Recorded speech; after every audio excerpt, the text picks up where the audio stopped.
अस्सलाम वालेकुम नाज़रीन, मैं हूं लुकमान अली और आप देख रहे हैं मेरा यूट्यूब चैनल। उम्मीद करता हूं कि आप सब दोस्त जहां भी होंगे बिल्कुल खैर वाफियत से होंगे। नाज़रीन, ऑस्ट्रेलिया के खिलाफ पाकिस्तान अब दूसरा वनडे मैच खेलेगा। इस दूसरे वनडे मैच के लिए पाकिस्तान की प्लेइंग 11 में बड़ी तब्दीलियां और इन तब्दीलियों से मुतल्लिक बड़ी खबर है मेरे पास, वो मैं आपके साथ शेयर करूंगा। और ख़ास तौर पर आमिर जमाल, मोहम्मद हुसनैन, अरफात मिन्हास और फैसल अकरम से मुतल्लिक ये खबर है और इरफान न्याजी से मुतल्लिक, यानी कि दूसरे मैच में जो प्लेइंग 11 है उस हवाले से आपको खबर देने लगा हूं कि किस किस को अब इसमें चेंजेस की जाएगी और किस को शामिल किया जाएगा। लेकिन आगे बढ़ने से पहले कि मैं तमाम आज की डिटेल आपके सामने रखूं, वो तमाम दोस्त जो पहली बार हमारे साथ आए उनको वेलकम कहता हूं चैनल पर और उनसे रिक्वेस्ट करूंगा कि आपका चैनल है, आपका प्लेटफॉर्म है, चैनल जरूर सब्सक्राइब कीजिएगा। यहां आपको बहुत सारी इनसाइड स्टोरीज मिलेंगी। तो दोस्तों, मैं आपके सामने आज की डिटेल रखता हूं, लेकिन साथ में आपने भी पार्टिसिपेट करना है। ये आपका चैनल है, कमेंट्स में जाकर आपने राय देनी है कि क्या जो पहले मैच में प्लेइंग 11 थी आपके ख्याल में, आपकी राय में, क्योंकि आप भी क्रिकेट देखते हैं और खेलते भी हैं, जाहिर सी बात आप खेलते होंगे तमाम दोस्त, लेकिन आपने राय देनी है कि पहले वाली प्लेइंग 11 में आपके ख्याल में कोई तब्दीली होनी चाहिए, कोई चेंजेस होनी चाहिए। अगर होनी चाहिए तो किसको चेंज किया जाना चाहिए और उसकी जगह पर किसको शामिल करना चाहिए, आपने जरूर कमेंट्स में अपनी राय देनी है। और साथ में आप सब दोस्तों का बहुत शुक्रिया, आप वीडियो देखने के लिए टाइम निकालते हैं। पाकिस्तान के तमाम शहरों से अपने शहरों के नाम लिखते हैं, फिर भारत से, इंडिया से मेरे बहुत सारे दोस्त मुख्तलिफ रियासतों से देखते हैं, आप टाइम निकालते हैं, अपने शहरों के नाम लिखते हैं। और इसी तरह से पाकिस्तान से बाहर हमारे पाकिस्तानी परदेसी भाई अब बैठे हुए हैं यूरोप में, अरब ममालिक में भी, आप सबका बहुत शुक्रिया। और स्पेशली कश्मीरी दोस्तों का भी बहुत शुक्रिया, कश्मीर से भी देखते हैं। अच्छा दोस्तों, मैं आपके सामने रखता हूं जो पहले मैच की प्लेइंग 11 थी उसमें एक चीज सामने आ रही थी। अब हुआ यह है कि आकिब जावेद जो सिलेक्शन कमेटी के एक तरह से कन्वीनियर हैं, अभी वो चीफ सेलेक्टर तो नहीं है, लेकिन तमाम तर आप कह लें कि एक तरह से उनके पास ज्यादा इख्तियारात हैं, उनके पास मैंडेट ज्यादा है। अब हुआ यह है कि जो आपको याद होगा कि आकिब जावेद का एक फार्मूला बड़ा मशहूर हुआ मुल्तान टेस्ट के हवाले से, जहां पाकिस्तान ने कमबैक किया। कोई सोच नहीं रहा था कि 3 स्पिनर्स के साथ जाएंगे, लेकिन आकिब जावेद ने जो फैसला किया, बहुत सारा क्रिटिसिज्म हुआ, बहुत सारी तनकीद हुई, लेकिन वो उससे पीछे नहीं हटे। अब हुआ यह है कि जो पहला मैच ऑस्ट्रेलिया के साथ हुआ है उसमें उन्होंने 4 फास्ट बॉलर ऐड किए थे और इन चारों फास्ट बॉलर के साथ पाकिस्तान ने ऑस्ट्रेलिया के खिलाफ मैच खेलने का फैसला किया। जबकि अब जो तब्दीली आ रही है वो ये है, मैं आपके सामने रखता हूं, वो तब्दीली यह है कि मोहम्मद रिजवान की जानिब से कहा गया है कि मुझे मोहम्मद हुसनैन जो चैंपियंस कप में अच्छी परफॉर्मेंस देकर आए हैं, उनकी जगह पर कोई और चाहिए। और अब कोई और चाहिए, अब बहुत सारी खबरें यह भी आ रही हैं कि रिजवान चाहते हैं कि एक स्पिनर को ऐड किया जाए, रेगुलर स्पिनर, जिनमें नाम सामने आ रहा है, मैं आपके सामने रख देता हूं, अरफात मिन्हास और फैसल अकरम का नाम भी सामने आ रहा है। लेकिन दूसरी जानिब आकिब जावेद अपने जिस तरह से उन्होंने मुल्तान में किया था कि वो अपने उसी फार्मूले पर कायम हैं।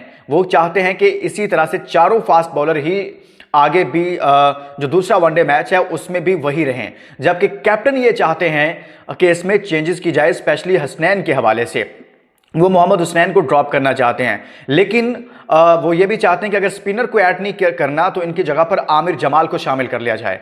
आमिर जमाल साथ में बैटिंग भी करते हैं। और दूसरी खबर मैं आपको ये भी दे देता हूं, एक ये भी अहम खबर है, इरफान न्याजी को ड्रॉप करने के हवाले से भी बात हो रही है। उनकी जगह पर फिर आमिर जमाल को शामिल करने की बात हो रही है कि अगर आपने उधर आमिर जमाल को शामिल नहीं करना, वहां पर आप स्पिनर ऐड करें हुसनैन की जगह पर, और इधर इरफान न्याजी की जगह पर आपने आमिर जमाल को शामिल करना है। आमिर जमाल बैटिंग भी कर लेते हैं और साथ में बॉलिंग भी अच्छी करते हैं। ऑस्ट्रेलिया में जो लास्ट हमारी टेस्ट सीरीज हुई थी उसमें आपको याद होगा, I think Shaheen Shah Afridi captain थे या शान मसूद थे, मेरे जहन में नहीं आ रहा, लेकिन उसमें आपको याद होगा कि बहुत अच्छा परफॉर्म किया था और आमिर जमाल ने बैट से रन्स किए और उधर से बॉलिंग, जब उनके हाथ में बॉल थमाई तो उन्होंने उधर विकेटें हासिल की और जबरदस्त परफॉर्मेंस देकर अपना नाम बनाया और बताया कि मैं बासलाहियत खिलाड़ी हूं और एक तरह से ऑलराउंडर बनने की सलाहियत है। तो लिहाजा आमिर जमाल के हवाले से भी कैप्टन जो हैं वो ये चाहते हैं कि उनको शामिल किया जाए। लेकिन दूसरे एंड पे मैंने आपको बताया कि आकिब जावेद अपने उसी फार्मूले पर अभी तक कारबंद हैं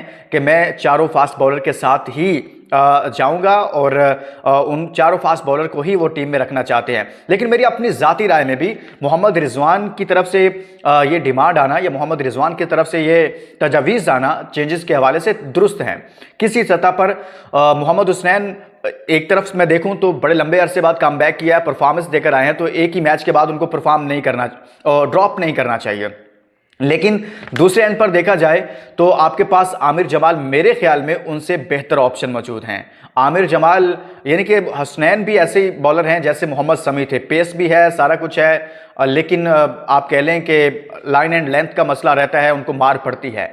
आमिर जमाल उनसे बेहतर साबित हो सकते हैं ऑस्ट्रेलिया में, उन्होंने पहले परफॉर्म भी किया हुआ है। तो लिहाजा अगर आमिर जमाल को शामिल कर लिया जाता है हुसनैन की जगह पर तो बहुत बहुत बहुत बेहतर होगा। लेकिन मसला यहां पर बॉलिंग का इतना नहीं है दोस्तों, असल मसला है पाकिस्तान क्रिकेट टीम में इस वक्त बैटिंग में आप देखें कि जो हमारे स्पेशली ओपनर्स हैं, मैंने लास्ट वीडियो में भी बात की थी कि यहां पर भी चेंजेस की जरूरत है। यहां पर या तो आप हसीबुल्लाह को ऐड करें और अपना ओपनिंग सेट चेंज कर लें, रिजवान खुद ओपन कर लें, और एटलीस्ट आप दोनों में से किसी एक को तो ड्रॉप करें।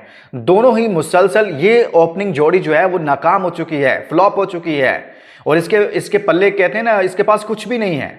आप देखें तो सही, लास्ट 13 इनिंग इन दोनों के निकालें, 13 मैचेस निकालें जिसमें इन्होंने ओपनिंग किया दोनों ने, आई थिंक साइम अयूब और अब्दुल्ला शफीक ने, दोनों ने किसी मैच में 0 की पार्टनरशिप है, यानी कि जाते ही कोई एक आउट हो गया दोनों में से, फिर 0 पर है, और इसी तरह से किसी मैच में 3 पर है, किसी में 7 है, किसी में 13 है, एक में आई थिंक 15 है, और एक में मेरे ख्याल में 30 है। ज्यादा से ज्यादा बतौर ओपनर इनकी पार्टनरशिप लास्ट 13 मैचों में 30 रन की है, और बाकी सब एक 15 की, और बाकी सब मेरे ख्याल में डबल फिगर में भी ये दाखिल नहीं हुए, और कोई एक आउट हो जाता है। तो लिहाजा जो असल काम करने की जरूरत है वो ये है कि आपने बैटिंग पर काम करना है अगर आपने ऑस्ट्रेलिया को शिकस्त देनी है। तो दूसरी तरफ आप उनका कॉन्फिडेंस देखें कि तीसरा जो T20 होगा उसके लिए ऑस्ट्रेलिया के बहुत सारे प्लेयर्स दस्तयाब नहीं है, जिसमें पैट कमिंस शामिल हैं और बाकी उनके बहुत सारे बॉलर भी शामिल हैं जो तीसरे ODI मैच के लिए दस्तयाब नहीं होंगे। यानी कि उनको यकीन है कि हम दूसरा मैच जीत लेंगे। और वसीम अकरम ने जो कहा था ना कि एक मैच यहां पर अगर पाकिस्तान जीत जाए तो बड़ी बात होगी, वो ठीक ही कह रहे थे। और आपको ये भी मैं बता दूं कि क्या नाम है उनका, उनके जो ओपनर हैं उन्होंने जो कहा था पाकिस्तान के बारे में, वार्नर ने, सॉरी, कि कामरान गुलाम जब खेल रहे थे तो पैट कमिंस की बॉल पर जिस तरह से वो खेले, जिस स्टाइल के साथ आए, और फिर उसके बाद उनको बाउंसर लगा हुआ, तो उस पर क्या कहा था वार्नर ने, कहा कि ये मुल्तान नहीं है बेबी, ये MCG है। तो उस पर वसीम अकरम ने भी बड़ा ज़बरदस्त उनको जवाब दिया था। जब नसीम शाह बॉलिंग कर रहे थे तो ऑस्ट्रेलियन बैट्समैन से खेला नहीं जा रहा था सही तरीके से, तो उन्होंने कहा कि ये IPL के बॉलर नहीं है बेबी। तो वसीम अकरम जवाब देना जानते हैं, उन्होंने जवाब दिया, लेकिन उनकी एक राय है पाकिस्तान टीम से मुतल्लिक कि ऑस्ट्रेलिया में हमेशा सीरीज़ मुश्किल होती हैं, तो इसलिए उन्होंने कहा कि एक भी मैच जीत जाए तो बहुत बड़ी बात होगी। लेकिन जो लास्ट मैच, पहला मैच हुआ है, उससे ये लगता है कि पाकिस्तान जीत सकता है।